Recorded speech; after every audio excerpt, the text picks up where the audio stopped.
Assalamualaikum warahmatullahi wabarakatuh. Kembali lagi di channel Misteri Malam. Di sebuah desa kecil, ada seorang lelaki tua bernama Mbah Parjo. Lahir pada tahun 1938. Semasa mudanya, ia adalah sosok yang gagah, berperawakan tinggi dengan tubuh yang kekar. Kerja kerasnya sudah menjadi buah bibir di desa itu. Dengan 8 anak yang harus dihidupi, Mbah Parjo bekerja tanpa mengenal lelah, mulai dari bertani hingga menjadi tukang kayu. Namun, di balik kekuatannya yang luar biasa, tersimpan sebuah rahasia kelam.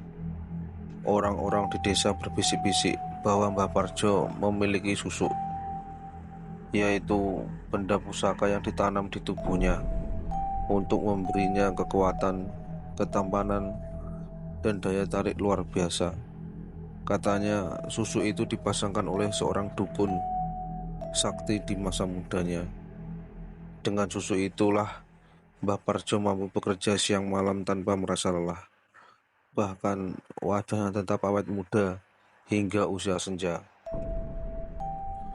Pada usia 85 tahun, tubuh Mbah Parjo mulai menunjukkan tanda-tanda rapuh. Tetapi anehnya, ia tetap tidak bisa meninggal meski sudah berkali-kali jatuh sakit. Anak-anaknya yang kini sudah dewasa mulai kebingungan. Kenapa Bapak tidak kunjung berpulang? Sudah berhari-hari Bapak tidak makan dan minum, keluh salah satu anaknya. Malam itu, salah seorang cucu Mbah Parjo yang bernama Dian bermimpi buruk. Dalam mimpinya, ia melihat Mbah Parjo duduk di sebuah ruangan gelap, diapit oleh bayangan hitam besar. Sosok itu berbisik, "Dia milikku. Selama susuknya belum dicabut, dia tak akan pergi kemana-mana." Dian terbangun dengan keringat dingin, jantungnya berdegup kencang. Dian menceritakan mimpinya kepada pamannya, anak tertua Mbah Parjo, yaitu Pak Pardi, dan mereka pun memutuskan untuk mencari dukun di desa lain. Setelah bertanya ke sana kemari, mereka menemukan seorang dukun tua bernama Mbah Wiryo yang terkenal dapat menangani masalah spiritual.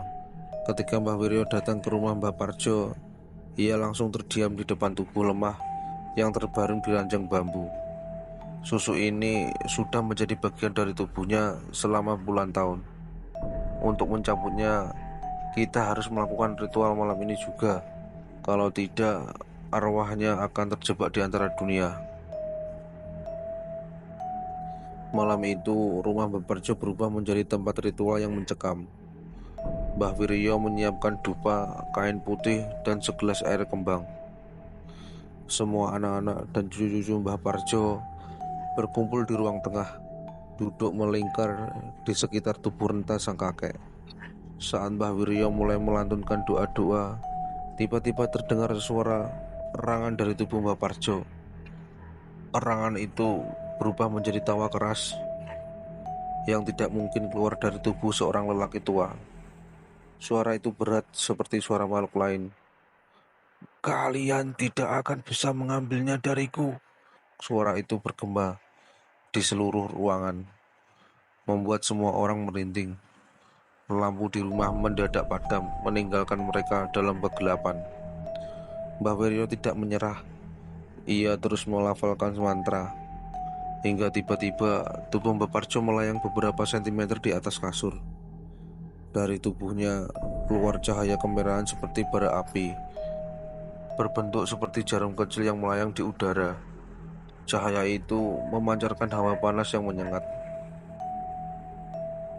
"Ini dia susuknya," teriak Mbah Wiryo. Namun saat ia mencoba mengambilnya, suara mengerikan kembali terdengar. "Kalian tidak akan pernah bisa mengambil milikku tanpa bayaran." Tiba-tiba angin kencang menerjang ruang tengah. Salah satu anak Mbah Parjo, yakni anak bungsunya, jatuh pingsan. Mbah Wiryo berteriak, "Susu ini ingin mengambil nyawa pengganti. Jangan ada yang lemah." Dengan keberanian yang tersisa, Dian maju dan memegang tangan Mbah Wiryo. Bersama-sama mereka mengucapkan doa dengan lantang. Setelah doa selesai, susu itu meledak menjadi kepulan asap hitam yang perlahan menghilang. Seketika itu tubuh Mbah Parjo terkulai lemas. Namun, saat tubuh Mbah Parjo benar-benar terkulai lemas di lantai, suasana di ruangan itu menjadi semakin mencekam. Dian yang masih terkejut dengan kejadian barusan berusaha menenangkan dirinya sambil menatap Mbah Wiryo yang tampak kelelahan. Wajah Mbah Wiryo pucat, peluh bercucuran di dahinya. Ia tampak seperti menahan beban berat yang tak kasat mata. Susah sekali. Susu yang tersisa ini bukan susu biasa, ujar Mbah Wiryo dengan suara yang terdengar lemah. Ini dipasang oleh dukun hitam yang sangat sakti. Kalau aku memaksa, nyawa Mbah Parjo mungkin tak akan selamat. Lalu apa yang harus kita lakukan, Mbah? Tanya Dian panik. Kalau dukun yang memasangnya sudah tidak ada. Mbah Wiryo menghela napas panjang, kemudian menutup matanya sejenak. Kalau memang dia sudah tiada, kita harus mencari keturunannya atau orang yang pernah belajar ilmu darinya. Hanya dengan cara itu, susu ini bisa dilepas tanpa membahayakan nyawa Mbah Parjo. Dian terdiam sejenak. Ia teringat cerita masa kecilnya tentang dukun sakti bernama Ki Jagat yang dulu terkenal di desanya.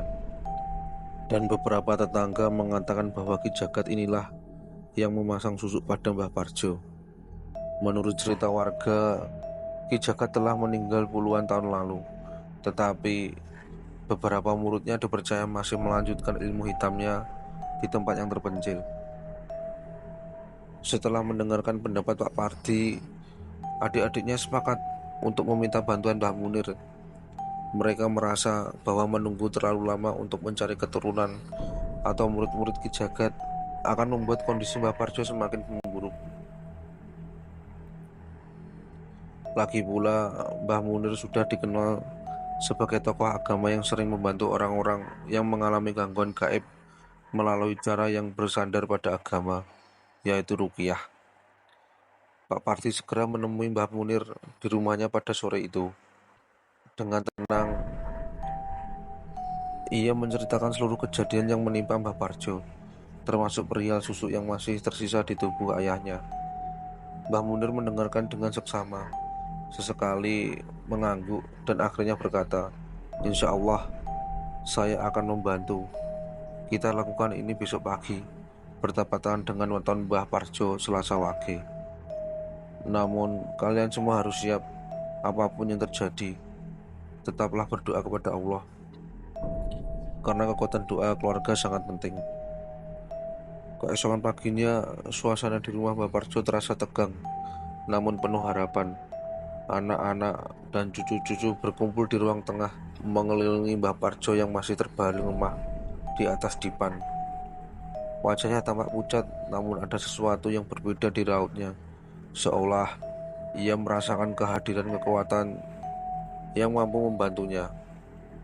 Mbah Munir tiba dengan membawa beberapa botol kecil berisi air zam-zam dan minyak zaitun yang telah didoakan. Ia meminta keluarga untuk ikut serta dalam doa bersama. Doa kalian adalah kunci. Tanpa dukungan kalian, semua ini akan sulit, katanya sebelum dimulai. Setelah semua siap, Mbah Munir duduk di samping Mbah Parjo dan mulai melantunkan ayat-ayat suci Al-Quran dengan khusyuk. Suaranya menggema di ruangan, menciptakan suasana yang sekaligus menenangkan dan mencekam. Perlahan, tubuh Mbah Parjo mulai bereaksi. Ia menggeliat, matanya terbuka lebar, lalu mulai mengejang hebat. Nafasnya tersengal-sengal, dan dari mulutnya keluar suara arangan yang berat seperti ada sesuatu yang menolak untuk keluar. Tiba-tiba, Mbah Parjo muntah. Dari mulutnya keluar beberapa butiran kecil berwarna hitam, mirip gotri, dan potongan emas kecil sebesar lidi. Suasana menjadi hening sejenak. Hanya terdengar isak tangis dari keluarga yang melihat kejadian tersebut. Mbah Munir berhenti sejenak, mengusap keringatnya di dahinya. mengusap keringat di dahinya, dan berkata, "Alhamdulillah, apa yang ada di dalam tubuhnya mulai keluar. Tapi ini belum selesai. Kita harus melanjutkan doa agar tidak ada yang tertinggal." Mbah Munir melanjutkan ruqyahnya hingga tubuh Mbah Parjo akhirnya tenang. Wajahnya terlihat lebih damai, meskipun ia tampak sangat lemah.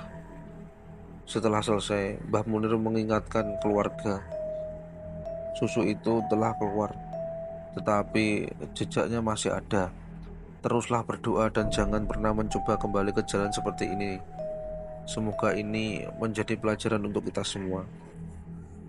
Anak-anak Mbah Parjo mengucapkan terima kasih kepada Mbah Munir. Malam itu mereka semua merasa lega, meskipun masih ada kekhawatiran tentang kondisi Mbah Parjo ke depannya. Mereka berjanji untuk menjaga ayah mereka dengan lebih baik dan memastikan tidak ada yang terlibat dalam hal gaib seperti ini lagi.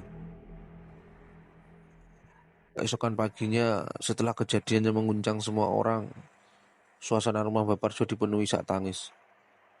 Sang kepala keluarga yang selama ini menjadi sosok penting dalam hidup mereka telah berpulang saat waktu subuh menjelang. Tubuh Mbah Parjo ditemukan terbaring tenang di atas ranjang, namun wajahnya tampak jauh lebih damai dibanding sebelumnya. Pak Pardi sebagai anak tertua berusaha menenangkan adik-adiknya yang tidak dapat menahan kesedihan mereka. Ia tahu bahwa kematian ayahnya meninggalkan banyak pertanyaan, tetapi juga meyakini bahwa usaha mereka untuk membantu Mbah Parjo sudah dilakukan dengan sebaik-baiknya. Mbah Munir yang hadir kembali pagi itu tampak tenang sambil memanjatkan doa untuk arwah Mbah Parjo. Setelah selesai berdoa, ia memanggil Pak Pardi ke samping. "Pardi," kata Mbah Munir perlahan, "ini adalah takdir yang harus kita terima. Apa yang terjadi kemarin adalah bukti bahwa ayahmu memang telah memikul sesuatu yang berat selama bertahun-tahun. Susu itu tidak hanya mempengaruhi tubuhnya, tetapi juga rohnya. Apakah Bapak sekarang sudah bebas dengan pengaruh susu itu, Mbah?" tanya Pak Pardi dengan suara bergetar. Mbah Munir mengangguk. "Insya Allah, setelah muntahnya butiran besi dan emas itu, pengaruh susu sudah hilang. Kematian Mbah Parjo adalah bagian dari rencana Tuhan, dan mungkin ini adalah cara terbaik agar beliau tidak lagi menderita." Meski merasa kehilangan, anak-anak Mbah Parjo merasa sedikit lega mengetahui bahwa beban ayah mereka telah terangkat. Hari itu juga mereka mengurus segala keperluan untuk memakamkan Mbah Parjo. Suasana pemakaman berlangsung penuh haru, dengan para tetangga dan kerabat datang memberikan penghormatan terakhir.